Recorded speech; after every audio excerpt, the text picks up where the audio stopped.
भीष्म पितामह का दिव्य जन्म। हस्तिनापुर का राजमहल उस समय संपूर्ण आर्यावर्त का गौरव था। उसके राजा शांतनु न्यायप्रिय, धर्मनिष्ठ और वीर थे। उनकी कीर्ति चारों दिशाओं में फैली हुई थी। वे कुरु वंश के एक तेजस्वी शासक थे, जिनके शासन में राज्य समृद्ध और प्रजा सुखी थी। किंतु राजमहल के भीतर एक रिक्तता थी, उनकी जीवन संगिनी का अभाव। देवी गंगा से प्रथम मिलन। एक दिन राजा शांतनु अपने रथ पर सवार होकर गंगा नदी के तट पर शिकार के लिए निकले। वह दृश्य मनमोहक था। गंगा का निर्मल जल, सूरज की सुनहरी किरणें और चारों ओर शांत वातावरण। राजा ने जैसे ही दृष्टि डाली, उनकी आंखें एक अप्सरा समान स्त्री पर पड़ी। वह थी गंगा देवी स्वयं। उसका सौंदर्य शब्दों में वर्णित नहीं किया जा सकता। उसके कदमों के साथ जल में हल्की तरंगे उठ रही थीं। उसके केशों से झरते जलकण मानो चांदी की बूंदें प्रतीत हो रहे थे। राजा उसके रूप पर मोहित हो गए। वह एक क्षण के लिए रुकी और मुस्कुराई, एक ऐसी मुस्कान जो किसी देवता को भी बांध ले। राजा आगे बढ़े और बोले, हे देवी, क्या तुम कोई देवांगना हो या मानव रूप में कोई दिव्य आत्मा? मैं हस्तिनापुर का राजा शांतनु हूँ। तुम्हें देखकर मेरा मन तुम्हारे प्रेम में बंध गया है। क्या तुम मुझसे विवाह करोगी? गंगा ने हल्की मुस्कान के साथ उत्तर दिया, राजन, मैं तुमसे विवाह करूंगी, परंतु मेरी एक शर्त है। चाहे मैं जो भी करूं, तुम मुझसे कभी यह प्रश्न नहीं करोगे कि तुम यह क्यों कर रही हो। यदि तुमने एक बार भी पूछा, तो मैं तुरंत तुम्हें छोड़कर चली जाऊंगी। शांतनु उस समय प्रेम में इतने डूब चुके थे कि बिना विचारे बोले, हे सुंदरी, मैं तुम्हारी हर बात मानता हूँ। तुम्हारी इच्छा ही मेरा धर्म होगा। विवाह हुआ। गंगा अब हस्तिनापुर की महारानी बनी। राजमहल में उत्सव का माहौल था। देवताओं ने पुष्पवृष्टि की, ब्राह्मणों ने वेदों के मंत्र गुंजाए। राजा शांतनु और गंगा का दाम्पत्य जीवन सुखपूर्वक प्रारंभ हुआ। 7 पुत्रों का रहस्य। कुछ समय बाद गंगा रानी ने एक पुत्र को जन्म दिया। राजा अत्यंत प्रसन्न हुए, लेकिन तभी एक विचित्र घटना घटी। रानी ने नवजात शिशु को गोद में लिया, नदी किनारे गईं और बिना किसी हिचकिचाहट के उसे गंगा में बहा दिया। राजा यह दृश्य देखकर हिल गए।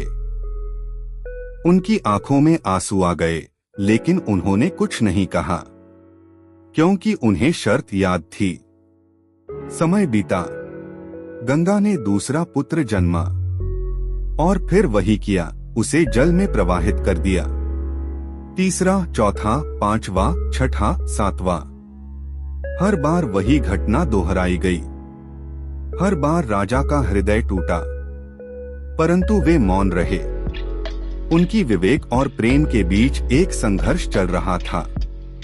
वे जानना चाहते थे कि आखिर गंगा ऐसा क्यों कर रही है, पर अपने वचन के कारण रुक जाते थे। 8वां पुत्र और शाप का रहस्य। आखिरकार 8वां पुत्र जन्मा।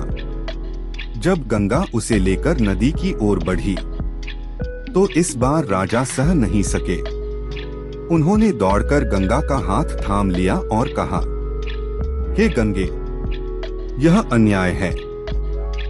7 पुत्रों को तुमने जल में बहा दिया। अब इस 8वें पुत्र को मैं नहीं खो सकता। बताओ, तुम ऐसा क्यों करती हो? गंगा ने शांत स्वर में कहा, राजन, तुम्हारे मुख से यह प्रश्न सुनते ही तुम्हारा और मेरा संबंध समाप्त हो गया। परंतु अब मैं तुम्हें सत्य बताती हूँ। गंगा ने कहा, तुम्हारे ये 8वां पुत्र वास्तव में अष्टवसु हैं। एक बार उन्होंने ऋषि वशिष्ठ के आश्रम से एक दिव्य गाय नंदिनी चुरा ली थी। ऋषि ने उन्हें श्राप दिया कि वे पृथ्वी पर मानव रूप में जन्म लेंगे। परंतु जब उन्होंने क्षमा मांगी, तो ऋषि ने कहा, 7 वसु जन्म लेते ही मुक्त हो जाएंगे। परंतु 8वां वसु, जो इस चोरी में प्रमुख था, उसे लंबा जीवन भोगना होगा। मैं स्वयं गंगा हूँ और उन्हें इस श्राप से मुक्त कराने पृथ्वी पर आई हूँ। मैंने सातों को जल में प्रवाहित कर मुक्त कर दिया, लेकिन यह आठवां वसु, प्रमुख वसु प्रजापति की आत्मा अब मानव रूप में जीवन व्यतीत करेगा। राजा ने पूछा, तो क्या यह आठवां वसु अब मेरा पुत्र रहेगा? गंगा बोली, हाँ, यह तुम्हारा पुत्र होगा। इसका नाम देवव्रत होगा। मैं इसे अपने साथ लेकर जाऊंगी और देवों, ऋषियों से शिक्षा दिलाऊंगी। जब यह योग्य बन जाएगा तब इसे तुम्हारे पास लौटाऊंगी। गंगा नदी में विलीन हो गई और शिशु को साथ ले गई। राजा शांतनु के हृदय में शोक भी था और आशा भी, क्योंकि वह जानता था कि उसका पुत्र कोई साधारण नहीं बल्कि दिव्य आत्मा है। देवव्रत का दिव्य शिक्षण। गंगा अपने पुत्र देवव्रत को लेकर स्वर्ग लोक पहुंची। वहां उन्होंने देवताओं के गुरु बृहस्पति, ऋषि वशिष्ठ, शुक्राचार्य और महान योद्धा परशुराम के आश्रमों में भेजा। देवव्रत ने अल्प आयु में ही वेद, उपनिषद, वेदांग, धनुर्वेद, शास्त्र और सभी नीति शास्त्रों का ज्ञान प्राप्त कर लिया। परशुराम से उन्होंने अस्त्र शस्त्र विद्या, रणनीति और अजय युद्ध कौशल सीखा। उनकी प्रतिभा देखकर स्वयं परशुराम ने कहा, देवव्रत, तुम में ब्रह्मतेज और क्षात्रबल दोनों हैं। तुम्हारे समान योद्धा तीनों लोकों में नहीं। गुरुओं ने उन्हें त्रिकालज्ञ कहा, क्योंकि वे भविष्य, वर्तमान और अतीत को समान दृष्टि से समझने की क्षमता रखते थे। हस्तिनापुर में वापसी। कुछ वर्ष बाद गंगा देवव्रत को लेकर हस्तिनापुर लौटी। राजा शांतनु अपने पुत्र को देखकर प्रसन्नता से रो पड़े। उन्होंने कहा, हे पुत्र, मैंने वर्षों से तेरी प्रतीक्षा की। तू आज मेरा जीवन पूर्ण कर गया। देवव्रत ने विनम्रता से झुककर चरण स्पर्श किया। गंगा ने कहा, राजन, अब यह पुत्र तुम्हारा है। यह योग्य, शूरवीर और धर्मज्ञ है। इसे हस्तिनापुर का युवराज बनाओ। राजा ने उसे युवराज घोषित किया। सभी नागरिक प्रसन्न हुए। देवव्रत का नाम चारों दिशाओं में प्रसिद्ध हो गया। उनके शासन कौशल, नीति और शौर्य की कहानियां दूर दूर तक फैल गईं। हस्तिनापुर का स्वर्ण युग। देवव्रत के हस्तिनापुर लौट आने के बाद राज्य का वैभव पुनः बढ़ने लगा। राजा शांतनु ने अपने पुत्र को युवराज घोषित किया और समस्त राज्य के कार्यों में उसे सहभागी बना लिया। देवव्रत के नेतृत्व में हस्तिनापुर की व्यवस्था अद्भुत हो गई। न्याय सबको समान, कर प्रजा की क्षमता के अनुसार और हर गांव में सुख शांति का वास था। युद्धकला, प्रशासन और धर्मनीति सब में देवव्रत निपुण थे। राजा अब वृद्धावस्था की ओर बढ़ रहे थे और उन्हें यह देखकर गर्व होता कि उनका पुत्र एक दिन हस्तिनापुर को और भी ऊंचाइयों पर ले जाएगा। परंतु विधि को कुछ और ही स्वीकार था। गंगा का विदा होना। एक दिन देवी गंगा अपने पुत्र से बोली, पुत्र, अब मेरा कार्य यहाँ पूर्ण हुआ। मैंने तुम्हें जन्म दिया, शिक्षा दी और तुम्हें योग्य बनाया। अब मुझे अपने लोक को लौटना होगा। देवव्रत ने विनम्रता से कहा, माता, आप मेरा सर्वस्व हैं। आपके बिना यह जीवन अधूरा होगा। गंगा मुस्कराई। देवव्रत, तुम धर्म के रक्षक बनोगे। तुम्हारा नाम युगों तक अमर रहेगा। याद रखना, मनुष्य का सबसे बड़ा बल वचन का पालन है। जो अपने वचन पर अडिग रहता है वही सच्चा योद्धा कहलाता है। गंगा जल में विलीन हो गई। देवव्रत ने अपने नेत्रों में आंसू भरे, पर उनके हृदय में मां के शब्द अमिट हो गए। सत्यवती का प्रवेश। कई वर्षों बाद की बात है। एक दिन राजा शांतनु अपने रथ पर गंगा तट के समीप शिकार के लिए निकले। संध्या का समय था। गंगा के किनारे से एक दिव्य सुगंध उठ रही थी जो चारों दिशाओं में फैल रही थी। राजा ने उस सुगंध का पीछा किया और एक युवती को देखा जो नदी के किनारे नौका चला रही थी। वह थी सत्यवती, मछुआरे दाशराज की पुत्री, जिसे लोग मत्स्यगंधा भी कहते थे क्योंकि उसके शरीर से मछलियों की गंध आती थी। परंतु उसके कर्मों और तप से अब वह गंध एक दिव्य सुगंध में बदल चुकी थी। राजा ने उसे देखा और मोहित हो गए। वह सरल थी पर उसकी आंखों में एक गूढ़ तेज था। राजा ने उससे पूछा, सुंदरी, कौन हो तुम? क्या देवता लोक से आई हो? सत्यवती ने विनम्रता से कहा, राजन, मैं किसी देवता की नहीं, एक मछुआरे की पुत्री हूँ। मेरा नाम सत्यवती है। मैं अपने पिता के साथ नाव चलाती हूँ। राजा ने कहा, सत्यवती, तुम्हारे रूप और तेज से यह भूमि प्रकाशित हो रही है। मैं तुमसे विवाह करना चाहता हूँ। तुम मेरे साथ चलो। सत्यवती ने लज्जा से दृष्टि झुका ली और बोली, राजन, यह निर्णय मेरे पिता का होगा। यदि वे सहमत हुए तो मैं आपकी दासी बनने को भी तैयार हूँ। राजा प्रसन्न होकर उसके पिता के पास पहुँचे। मछुआरे की शर्त। दाशराज सत्यवती के पिता विनम्र परंतु बुद्धिमान व्यक्ति थे। उन्होंने राजा का सम्मान पूर्वक स्वागत किया और बोले, राजन, मुझे गौरव है कि आप मेरी पुत्री को अपनी रानी बनाना चाहते हैं, परंतु मेरी एक शर्त है। राजा बोले, कहो, जो चाहे वह शर्त मैं स्वीकार करूंगा। मछुआरे ने कहा, राजन, मैं चाहता हूँ कि मेरी बेटी का पुत्र ही हस्तिनापुर का अगला राजा बने। यदि आप यह वचन दें तो मैं सत्यवती को आपकी अर्धांगिनी बनाकर दे दूं। यह सुनकर राजा मौन हो गए। उनके मन में संघर्ष उत्पन्न हुआ। एक ओर प्रेम था, दूसरी ओर धर्म और अपने पुत्र देवव्रत के प्रति कर्तव्य। वे जानते थे कि देवव्रत ही सबसे योग्य उत्तराधिकारी हैं। वह शूरवीर, ज्ञानी और धर्मप्रिय हैं। ऐसे पुत्र के होते हुए किसी अन्य को गद्दी देना अन्याय होता। राजा भारी मन से मछुआरे को धन्यवाद देकर लौट आए। उनका हृदय टूटा पर उन्होंने किसी से कुछ नहीं कहा। देवव्रत का निर्णय। कुछ दिनों बाद देवव्रत ने देखा कि पिता के मुख पर उदासी छाई है। उन्होंने राजगुरु से पूछा, गुरुदेव, पिता कुछ दिनों से विचलित हैं, कारण क्या है? राजगुरु ने कहा, पुत्र, यह बात राजकुल का रहस्य है, परंतु तुमसे छिपाना अधर्म होगा। तुम्हारे पिता एक मछुआरे की पुत्री सत्यवती से विवाह करना चाहते हैं, परंतु सत्यवती के पिता ने यह शर्त रखी है कि सत्यवती का पुत्र ही हस्तिनापुर का राजा बने। राजा यह स्वीकार नहीं कर सकते क्योंकि तुम पहले से युवराज हो, इसलिए वे दुखी हैं। देवव्रत कुछ क्षण मौन रहे, फिर बोले, यदि पिता का सुख इस विवाह में है तो इसमें बाधा क्यों हो? वे तुरंत अपने रथ पर सवार हुए और मछुआरे के निवास पहुँचे। मछुआरा उन्हें देखकर आदरपूर्वक उठा। राजकुमार, आप यहाँ कैसे पधारे? देवव्रत बोले, मुझे आपकी शर्त का ज्ञान हुआ है।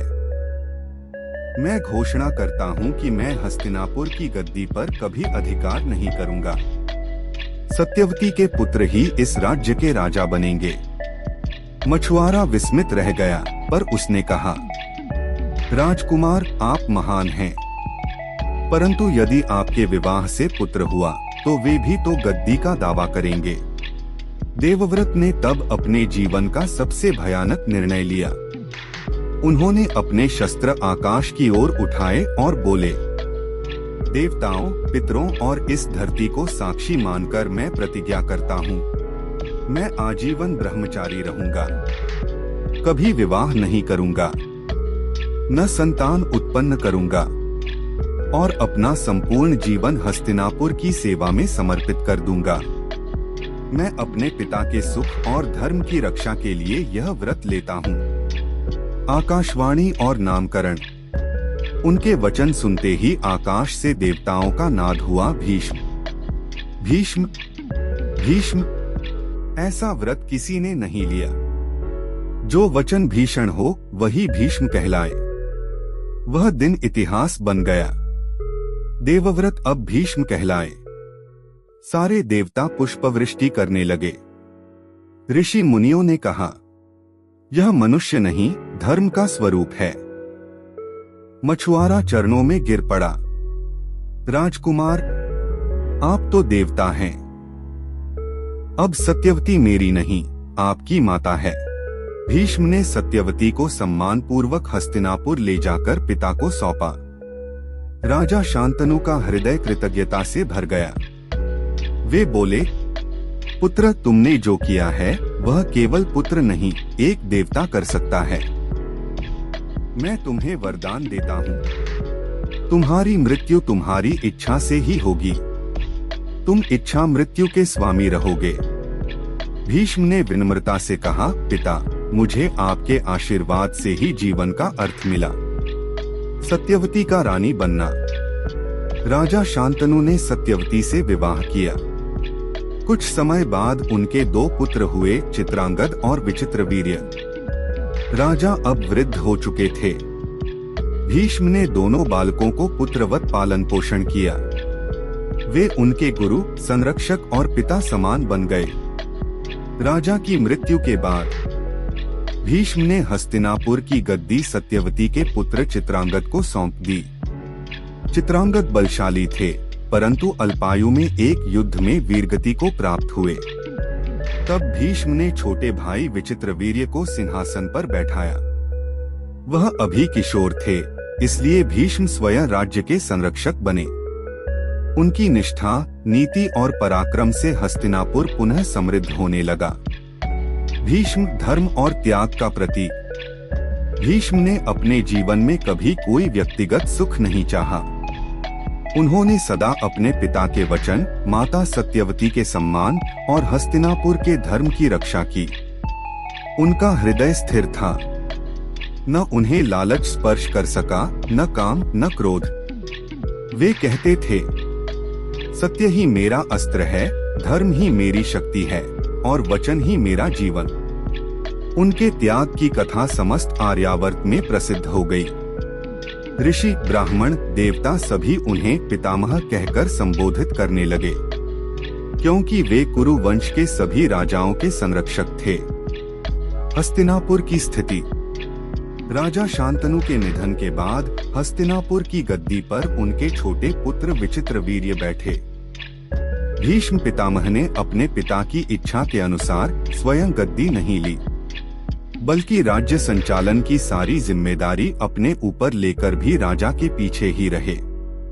विचित्रवीर्य युवा, सुशील और बुद्धिमान थे, परंतु अनुभवहीन। इसलिए भीष्म पितामह ने उनका मार्गदर्शन किया।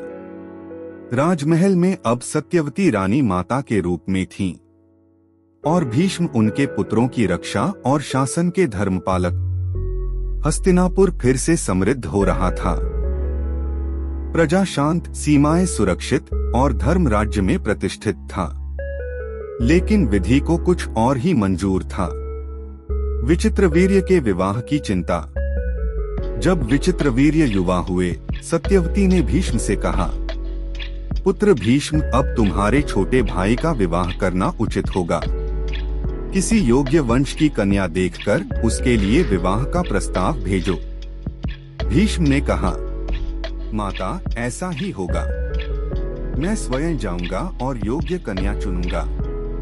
कुछ ही समय बाद समाचार आया कि काशी के राजा ने अपनी तीनों पुत्रियों अंबा, अंबिका और अंबालिका का स्वयंवर आयोजित किया है। कई राजकुमार वहां उपस्थित होंगे। सत्यवती ने कहा, काशी का वंश भी उच्च है। यदि तुम्हें उचित लगे तो इन कन्याओं को विचित्रवीर्य के लिए ले आओ। भीष्म ने सहमति दी। काशी स्वयंवर में भीष्म का प्रवेश। स्वयंवर के दिन काशी नगरी में उत्सव का माहौल था। चारों ओर राजा और राजकुमार एकत्र हुए थे।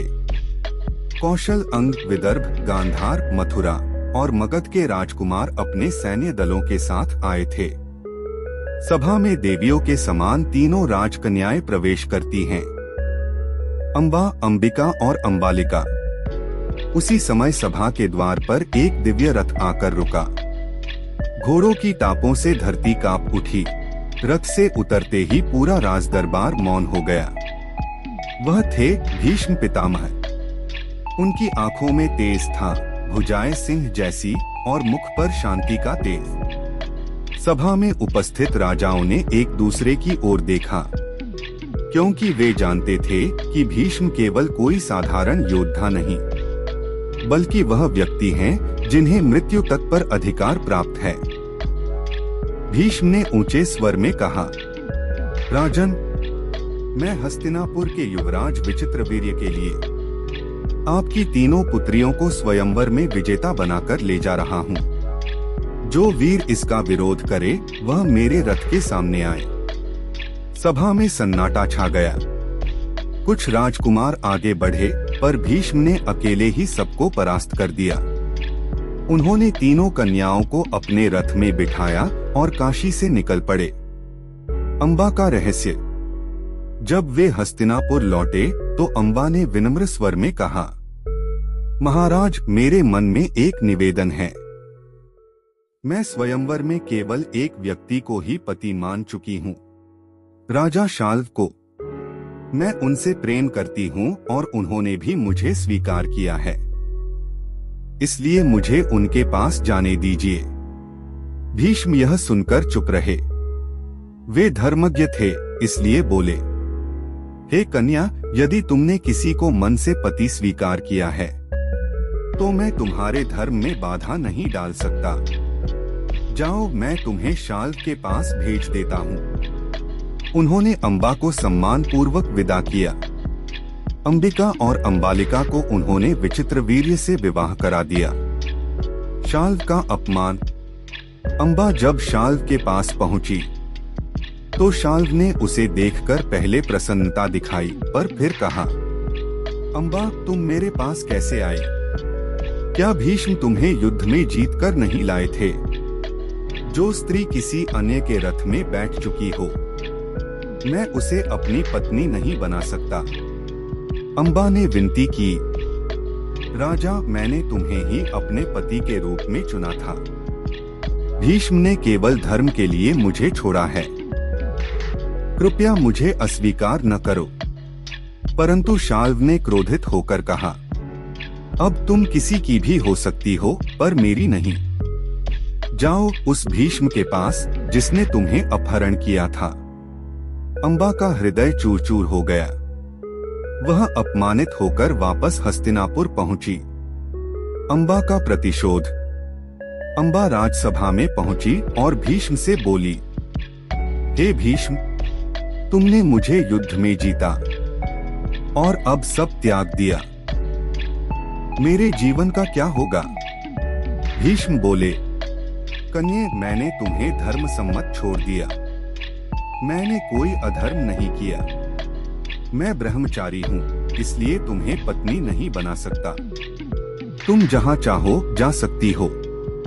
अंबा ने कहा, यदि तुम धर्म के नाम पर मुझे इस अपमान में छोड़ते हो तो मैं प्रतिज्ञा करती हूँ कि तुम्हें इस अपराध का दंड अवश्य मिलेगा। वह चली गई, क्रोध और पीड़ा से भरी हुई। उसका हृदय प्रतिशोध से जल उठा।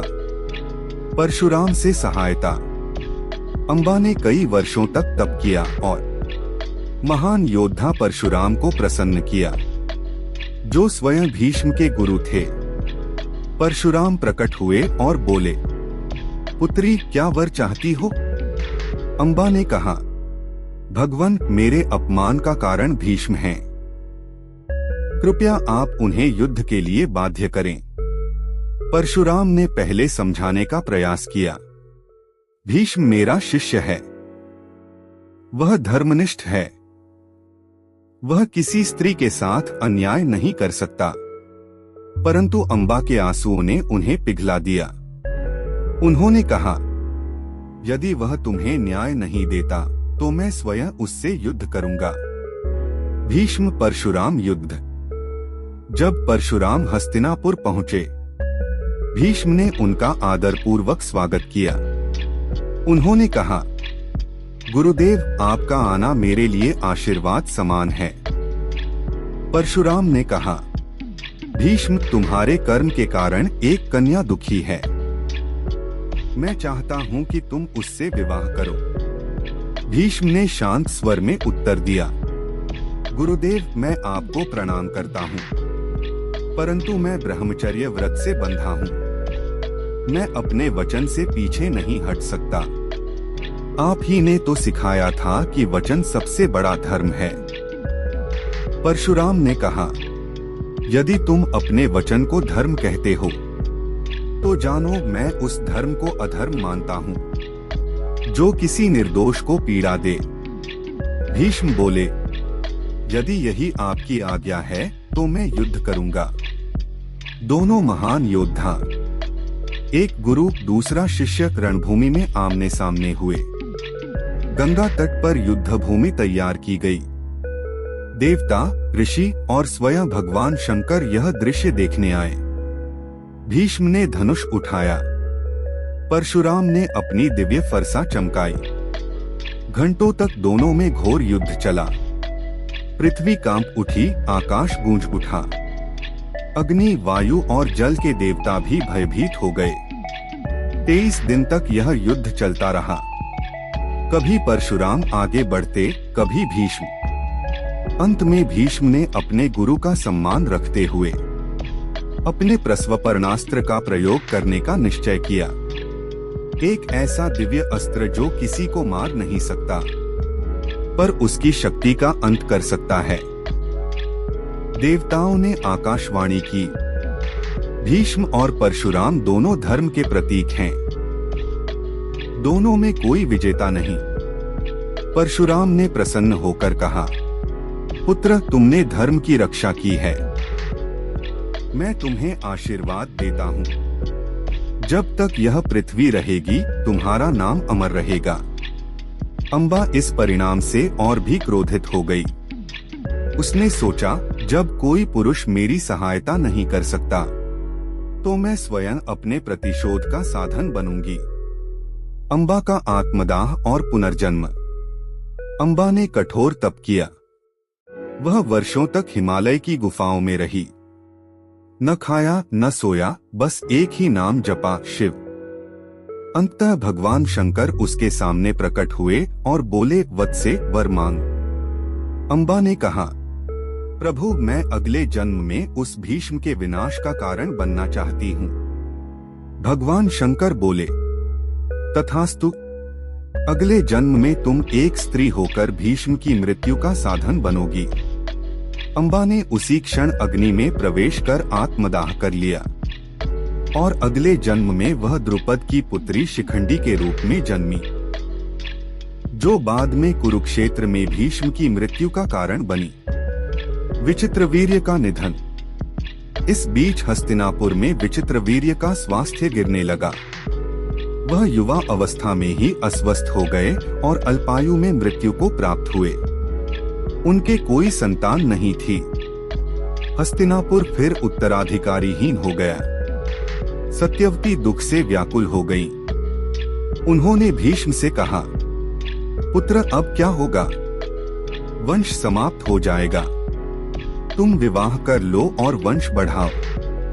भीष्म ने शांत स्वर में कहा, माता, मेरे वचन मेरी आत्मा है। मैं मर सकता हूँ, पर अपने व्रत से पीछे नहीं हट सकता। सत्यवती ने फिर अपने पूर्वजन्म के पुत्र वेदव्यास को बुलाया और उनके माध्यम से नियोग द्वारा धृतराष्ट्र, पांडु और विदुर का जन्म हुआ। इस प्रकार कुरु वंश का विस्तार पुनः आरंभ हुआ। विचित्रवीर्य के निधन के बाद, विचित्रवीर्य की मृत्यु के बाद हस्तिनापुर पर एक गहरा सन्नाटा छा गया। राजा का कोई उत्तराधिकारी नहीं था। राजमहल में सत्यवती, भीष्म और प्रजापालक मंत्रीगण बैठकों में दिन रात विचार करते रहे कि अब सिंहासन किसे मिले। सत्यवती के हृदय में भय था। यदि वंश समाप्त हुआ तो हमारी राजगद्दी, हमारी परंपरा सब नष्ट हो जाएगी। भीष्म ने कहा, माता, मैं अपने वचन के कारण विवाह नहीं कर सकता, लेकिन धर्म के अनुसार वंश को बढ़ाने का उपाय है। यदि आप अनुमति दें तो मैं ऋषि जनों से परामर्श करूं। सत्यवती ने आंसुओं से भरी आंखों से कहा, नहीं पुत्र, इस बार मुझे ही कुछ करना होगा। उन्हें याद आया कि उनके युवावस्था में उन्होंने ऋषि पराशर से पुत्र प्राप्त किया था, वही पुत्र था वेदव्यास। सत्यवती ने दूत भेजकर व्यास को बुलाया। वेदव्यास का आगमन। वेदव्यास तपस्वी रूप में हस्तिनापुर पहुँचे। उनका शरीर धूल से ढका था, पर आंखों में तेज सूर्य के समान। सत्यवती ने उन्हें देखकर कहा, पुत्र व्यास, तुम्हारे भाइयों के निधन से वंश समाप्त होने को है। मैं चाहती हूँ कि तुम नियम पूर्वक विचित्र वीर्य की रानियों से संतान उत्पन्न करो, ताकि कुरुवंश जीवित रहे। वेदव्यास ने कहा, माता, जैसा आप कहती हैं वैसा ही होगा, परंतु जो स्त्रियां तपस्वी का दर्शन करेंगी, यदि वे मन, शरीर और वाणी से शुद्ध न होंगी, तो उनके गर्भ से पुत्र में दोष उत्पन्न होगा। सत्यवती ने पहले रानी अंबिका को भेजा। धृतराष्ट्र का जन्म। अंबिका जब वेदव्यास के सामने पहुंची तो उनका तेज देखकर भयभीत हो गईं। उन्होंने आंखें बंद कर ली। वेदव्यास ने आशीर्वाद दिया, तुम्हारे गर्भ से एक पुत्र होगा जो बलवान और महान होगा, परंतु क्योंकि तुमने आंखें मूंद ली, वह अंधा जन्मेगा। वह पुत्र था धृतराष्ट्र। पांडु का जन्म। फिर दूसरी रानी अंबालिका भेजी गई। वह व्यास के तेज को देखकर पीली पड़ गईं। डर से उनका मुखमंडल सफेद हो गया। वेदव्यास ने कहा, तुम्हारे गर्भ से उत्पन्न पुत्र शूरवीर होगा, परंतु उसका शरीर पीला, रोगग्रस्त रहेगा। वह पुत्र था पांडु। विदुर का जन्म। सत्यवती ने तीसरी बार कहा, पुत्र, ये दोनों पुत्र दोषयुक्त हैं, कृपया एक और संतान उत्पन्न करें। वेदव्यास ने कहा, माता, इस बार आप स्वयं किसी दासी को भेजें, जो भयमुक्त और सच्चे मन से मेरा दर्शन करे। राजमहल की एक विनम्र दासी भेजी गई। उसने बिना भय, केवल श्रद्धा से व्यास को प्रणाम किया। व्यास ने प्रसन्न होकर कहा, तुम्हारे गर्भ से उत्पन्न पुत्र बुद्धिमान, नीतिकुशल और धर्मज्ञ होगा। यद्यपि वह राजवंश का नहीं कहलाएगा, पर वह श्रेष्ठतम होगा। वह पुत्र था विदुर। तीनों भाइयों का पालन पोषण। समय बीतता गया। तीनों बालक बड़े हुए। धृतराष्ट्र शक्तिशाली परंतु अंधे, पांडु तेजस्वी और पराक्रमी, और विदुर नीति और बुद्धि में अद्वितीय। भीष्म ने तीनों को अपने पुत्रों की तरह शिक्षा दी। उन्होंने कहा, धर्म, शौर्य और नीति यही राज्य के 3 स्तंभ हैं। जो इनका पालन करेगा वही सच्चा राजा होगा। धृतराष्ट्र की आंखें नहीं देखती थीं, इसलिए भीष्म ने उन्हें आत्मबल सिखाया। पांडु को युद्धकला सिखाई गई और विदुर को शासन और धर्मशास्त्रों का गहन ज्ञान दिया गया। पांडु का राज्यारोहण। जब तीनों युवा हुए तो भीष्म ने मंत्रियों के साथ सलाह की। क्योंकि धृतराष्ट्र अंधे थे, इसलिए उन्हें राजा बनाना उचित नहीं समझा गया। राजगुरु ने कहा, अंधत्व के कारण वह प्रजा की रक्षा नहीं कर पाएंगे, अतः पांडु को ही राज्य सौंपना चाहिए। भीष्म ने अनिच्छा से सत्य स्वीकार किया। पांडु हस्तिनापुर के राजा बने। धृतराष्ट्र को राज्य की परिषद का प्रमुख बनाया गया और विदुर उनके सलाहकार बने। राज्य में समृद्धि फैल गई। पांडु न्यायप्रिय, दयालु और वीर राजा सिद्ध हुए। उन्होंने उत्तराकुरु और मगध तक विजय पताका फहराई। पांडु का विवाह। भीष्म ने राजा पांडु के लिए योग्य कन्या की खोज की। उन्होंने मद्रदेश की राजकुमारी माद्री और कुंती, इन दोनों से पांडु का विवाह कराया। हस्तिनापुर फिर से आनंद और वैभव में डूब गया। पांडु का वनवास और श्राप। एक बार पांडु अपने सैन्य दल के साथ शिकार पर निकले। वन में उन्होंने एक मृग को देखा जो अपनी मादा के साथ था। पांडु ने बिना सोचे विचारे उस पर बाण चला दिया। मृग मरते समय मानव रूप में आ गया। वह एक ऋषि थे। मरते हुए ऋषि ने कहा, राजन, तुमने मुझे मैथुन अवस्था में मारा है। अतः तुम्हें श्राप है। जिस दिन तुम किसी स्त्री के साथ संबंध बनाओगे उसी दिन तुम्हारी मृत्यु होगी। पांडु दुखी हो गए। उन्होंने राज्य धृतराष्ट्र को सौंप दिया और माद्री व कुंती के साथ वन में चले गए। पांडवों का जन्म। कुंती को पहले से ही वरदान प्राप्त था कि वह किसी भी देवता से पुत्र उत्पन्न कर सकती है। पांडु की अनुमति से कुंती ने वरदान का प्रयोग किया। पहले पुत्र धर्मदेव यमराज से युधिष्ठिर, जो सत्य और न्याय के प्रतीक बने। दूसरे पुत्र वायुदेव से भीम, जिनका बल अप्रतिम था। तीसरे पुत्र इंद्रदेव से अर्जुन, जो संसार के सर्वश्रेष्ठ धनुर्धर बने। माद्री ने भी वरदान मांगा और अश्विनी कुमारों से जुड़वा पुत्र प्राप्त किए, नकुल और सहदेव। इस प्रकार पांचों पांडव जन्मे। धृतराष्ट्र के पुत्र कौरवों का जन्म। धृतराष्ट्र ने गांधारी से विवाह किया। गांधारी को वरदान मिला था कि उसे 100 पुत्र होंगे, परंतु उसने जब देखा कि कुंती पहले ही मातृत्व पा चुकी हैं, तो उसने गर्भ को जल्द निकालने का प्रयास किया। पर गर्भ का मांस एक भारी लोथड़े के रूप में बाहर आया। वेदव्यास ने उसे 100 भागों में बांट दिया और हर भाग को घी के कलशों में रखकर सील दिया। समय आने पर उनसे 100 पुत्र और एक पुत्री, 2 शला उत्पन्न हुए। सबसे बड़ा पुत्र था दुर्योधन। पांडव कौरवों की शिक्षा। भीष्म ने दोनों कुलों के बालकों को समान स्नेह दिया। उनकी शिक्षा के लिए गुरु द्रोणाचार्य को बुलाया गया। द्रोणाचार्य ने दोनों कुलों को शस्त्र और धनुर्विद्या सिखाई। भीम और दुर्योधन में प्रतिद्वंद्विता बढ़ने लगी। अर्जुन द्रोणाचार्य के प्रिय शिष्य बने। उनकी एकाग्रता और लक्ष्य भेदन की क्षमता ने सबको चकित कर दिया। एक बार द्रोणाचार्य ने परीक्षा ली। उन्होंने पेड़ पर एक पक्षी रख दिया और सबसे पूछा, बताओ तुम्हें क्या दिख रहा है? सबने कहा, पेड़, शाखाएं, पत्ते। केवल अर्जुन ने कहा, मुझे केवल पक्षी की आंख दिख रही है। द्रोणाचार्य मुस्कुराए और बोले, यही सच्चा धनुर्धर है। द्रोण का उपकार और अर्जुन का वचन। एक बार द्रोणाचार्य ने कहा, जो गुरु के लिए द्रुपद को पकड़ लाएगा वही मेरा सच्चा शिष्य कहलाएगा। अर्जुन ने पांडव भाइयों के साथ मिलकर द्रुपद को बंदी बना लिया और द्रोणाचार्य के चरणों में लाकर कहा, गुरुदेव, आपका उपहार।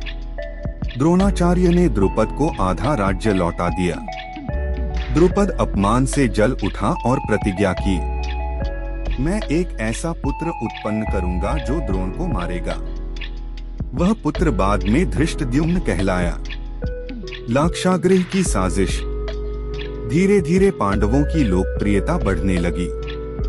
दुर्योधन ईर्ष्या से जलने लगा। उसने मामा शकुनी के साथ मिलकर योजना बनाई कि पांडवों को एक महल में भेजा जाए जो लाक्षा मोम से बना हो और उसे जलाकर उन्हें मार दिया जाए। भीष्म और विदुर को इसका संदेह हुआ।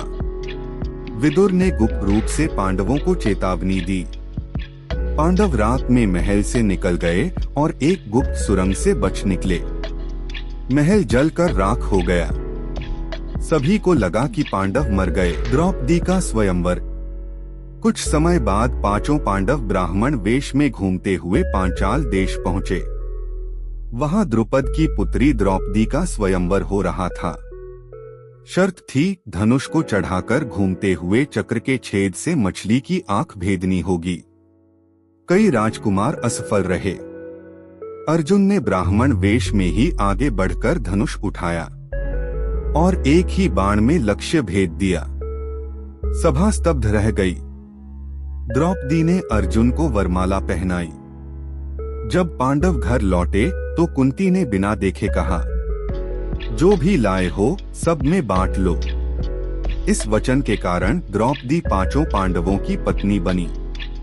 समय बीता, पांडवों ने इंद्रप्रस्थ नगर बसाया। वहां वे समृद्धि से राज्य करने लगे। परंतु दुर्योधन के मन में ईर्ष्या और बढ़ गई। शकुनी ने उसे समझाया, बल से नहीं बुद्धि से जीत। उसने पांडवों को पासे के खेल में आमंत्रित किया। युधिष्ठिर धर्मराज थे, परंतु जुआ खेलना उनका दुर्बल पक्ष था। वे सब कुछ हार गए। पहले राज्य, फिर भाई, फिर स्वयं, और अंत में द्रौपदी तक को दांव पर लगा दिया। सभा में द्रौपदी को खींचकर लाया गया। वह रोती हुई बोली, हे सभा के वृद्धों, बताओ, क्या मैं दासी हूँ या महारानी? भीष्म पितामह मौन रहे। उनका हृदय द्वंद्व में था। एक ओर राजधर्म, दूसरी ओर स्त्री का सम्मान। वे बोले, धर्म अत्यंत सूक्ष्म है, हे कन्या। मैं नहीं कह सकता कि तुम दासी हो या नहीं। परंतु उन्होंने दुर्योधन के अन्याय का समर्थन नहीं किया। उन्होंने द्रौपदी की रक्षा के लिए संकेत दिया और भगवान श्री कृष्ण ने चीर को अनंत बना दिया। धर्म का युद्ध समीप। इसके बाद पांडवों को वनवास दिया गया। 13 वर्ष के वनवास के बाद जब वे लौटे और अपना राज्य मांगा, तो दुर्योधन ने कहा, सुई की नोक जितनी भूमि भी नहीं दूंगा। भीष्म ने बार बार समझाया, दुर्योधन, अधर्म के मार्ग पर मत चलो। यह युद्ध तुम्हारे विनाश का कारण बनेगा। परंतु अंधा मोह, क्रोध और घमंड ने धृतराष्ट्र और दुर्योधन दोनों को विवेकहीन कर दिया। भीष्म जानते थे, अब कुरुक्षेत्र में वह युद्ध होगा जो धर्म और अधर्म की अंतिम परीक्षा बनेगा। युद्ध की प्रस्तावना। 13 वर्षों के वनवास के बाद जब पांडव लौटे, उन्होंने शांति से अपना राज्य मांगा। श्री कृष्ण स्वयं शांतिदूत बनकर हस्तिनापुर पहुँचे। उन्होंने धृतराष्ट्र, भीष्म, द्रोण, कृपाचार्य और विदुर से भेंट की। कृष्ण ने कहा, यदि दुर्योधन 5 ग्राम भी दे दे तो युद्ध टल सकता है। परंतु दुर्योधन गर्व से बोला, मैं सुई की नोक बराबर भूमि भी नहीं दूंगा। सभा में सन्नाटा छा गया। कृष्ण ने कहा, अच्छा, तो अब युद्ध ही धर्म का एकमात्र मार्ग रहेगा। भीष्म ने आंखें बंद कर ली। वे जानते थे कि अब कुरुक्षेत्र की भूमि धर्म और अधर्म के अंतिम युद्ध का मैदान बनने जा रही है। युद्ध का आरंभ। दोनों सेनाएं कुरुक्षेत्र में आमने सामने खड़ी थीं। कौरव सेना के सेनापति बने भीष्म पितामह और पांडवों की ओर से ध्वजधारी थे अर्जुन और श्री कृष्ण। कौरव सेना में 11 अक्षौहिणी सेना थी। पांडवों के पास 7 अक्षौहिणी सेना, यानी संख्या में कौरव अधिक थे। परंतु धर्म और भगवान स्वयं पांडवों के पक्ष में थे।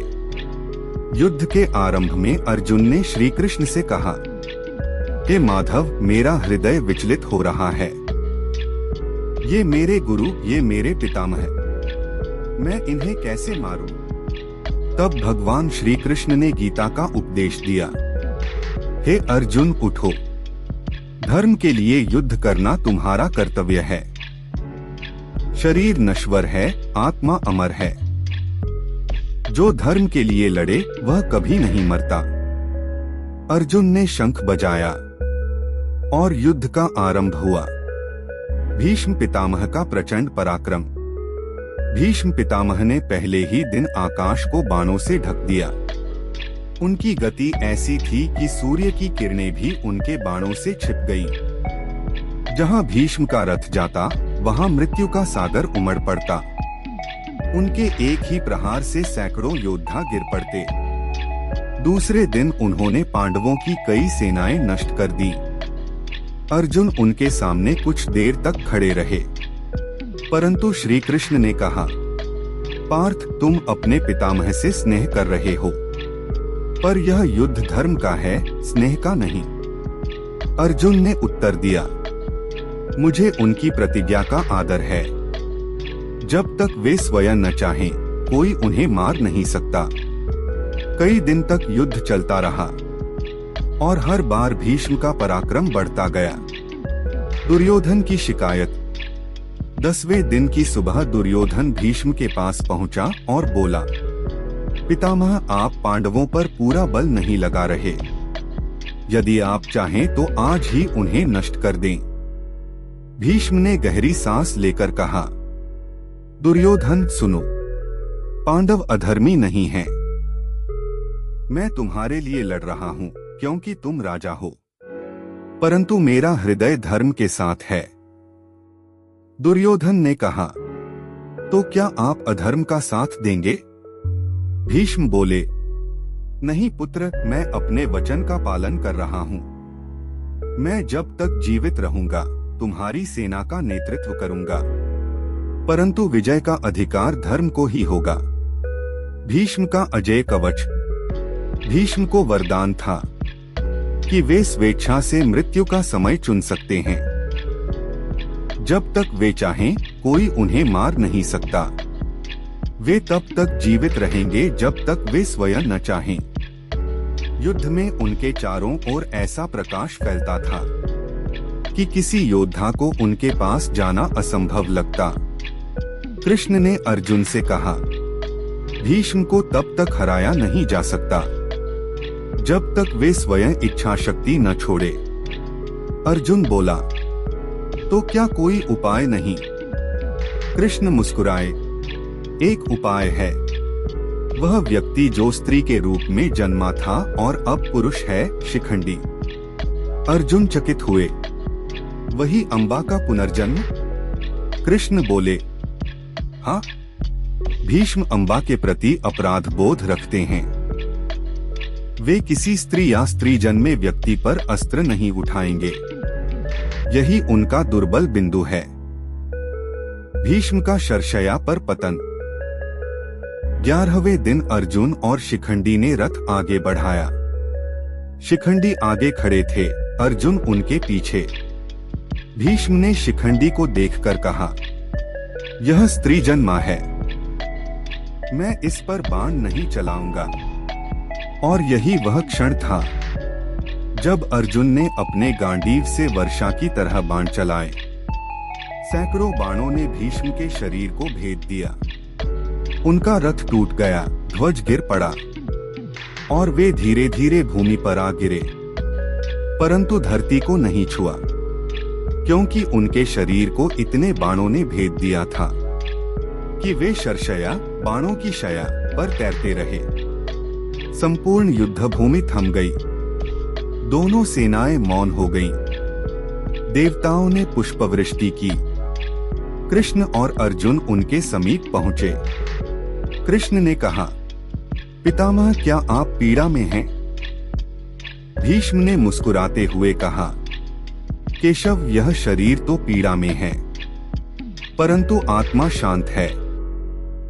अब मैं केवल अपने प्राणों को रोके रहूंगा जब तक सूर्य उत्तरायण न हो जाए। कृष्ण ने संकेत किया, आपका समय आएगा पितामह। युद्ध समाप्त होने के बाद जब धर्मराज युधिष्ठिर विजयी हुए, तब भीष्म अभी भी शरशया पर जीवित थे। कृष्ण ने कहा, धर्मराज, जब तक भीष्म जीवित हैं, उनसे धर्म, नीति और राज्य के सभी रहस्य सीख लो। ऐसा अवसर फिर नहीं मिलेगा। युधिष्ठिर उनके चरणों में गए और बोले, पितामह, मैंने यह युद्ध धर्म के लिए लड़ा। परंतु मेरे हृदय में अपराध बोध है। कृपया बताइए, धर्म क्या है? भीष्म ने लगभग 58 दिनों तक राजनीति, धर्म, न्याय, शासन, युद्ध नीति, स्त्री सम्मान और मानव जीवन के सभी सिद्धांतों पर उपदेश दिए। उनके उपदेशों को शांति पर्व और अनुशासन पर्व में वर्णित किया गया है। उन्होंने कहा, धर्म वही है जिसमें सबका कल्याण हो। सत्य सबसे बड़ा तप है। स्त्री का अपमान करने वाला कभी सुखी नहीं होता, और जो अपने वचन से पीछे हटे वह अपने आत्मा को खो देता है। उन्होंने आगे कहा, राजा को प्रजा का पिता बनकर शासन करना चाहिए। जब राजा लोभ, मोह और क्रोध से ऊपर उठता है तब राज्य में शांति स्थिर होती है। भीष्म का देहत्याग।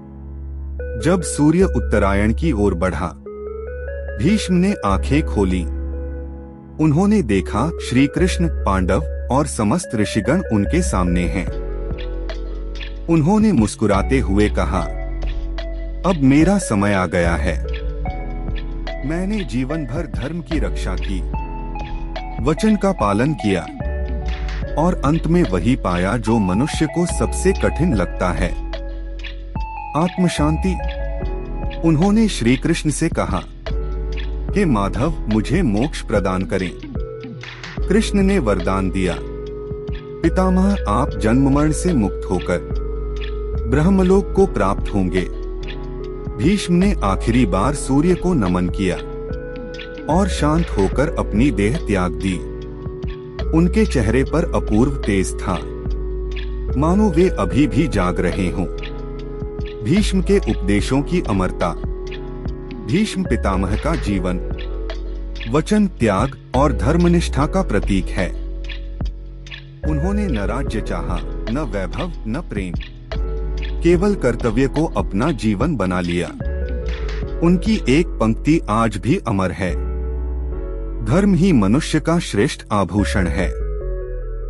धन, बल और यश क्षणिक हैं, परंतु धर्म अनंत है। भीष्म के उपदेशों से प्रेरित होकर युधिष्ठिर ने धर्मराज के रूप में न्यायपूर्ण राज्य स्थापित किया और श्री कृष्ण ने कहा, जो मनुष्य भीष्म के वचनों को स्मरण करता है वह जीवन में कभी अधर्म के मार्ग पर नहीं चलता। निष्कर्ष, भीष्म पितामह की कथा केवल एक योद्धा की कहानी नहीं, बल्कि यह जीवन के धर्म सिद्धांतों की यात्रा है। अगर आपको भीष्म पितामह की कहानी पसंद आई तो लाइक और सब्सक्राइब करना ना भूले। कथावर्स के साथ जुड़कर हर महाकथा का आनंद उठाएं और अपनी रूह को धर्म और त्याग के पाथ से प्रेरित करें। याद रखो, वीर सिर्फ शक्ति से नहीं बल्कि त्याग और धर्म के पाथ से अमर होते हैं।